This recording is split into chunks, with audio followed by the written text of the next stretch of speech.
জমি আমার, আমি তো বেচতাম, কত কষ্ট করে লাগাইছি। কেনা কতটা কিনতে ডাক তুলো, আমি কিনবো। কতটা কিনতে? 1 লাখ। 2 লাখ। তোরা যখন 2 লাখ দিবি আমি দিব 4 লাখ।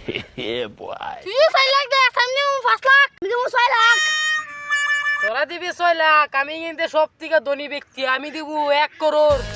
তুমি কিনছি খালি 2 লাখ টাকা দাও, হেরা করে 1 করোড়। আমার তো ভাল লাগছে। আমার তে দামি কেউ আর আসুনি। আমি আছি, আমি দেব 2 করোড়। আমার তে অত দিন 2 করোড় তে লাগবো। জমি ন 5 জমি আমি আর কিনে কিনতে পারতাম আর ওই কিনুক। আর কেউ কিনবানি? না না না না আমরা আর কিনতে না। তেতই না, আমার জমি, আমার কাগজপত্র দাও। জমি এখন হয়ে গেল শুভজিতের। টাকাটুকু আমি তোমার ব্যাংকে ট্রান্সফার করে দিমু। আচ্ছা, আমার টাকা টুকা দিও সব মিলাইয়া।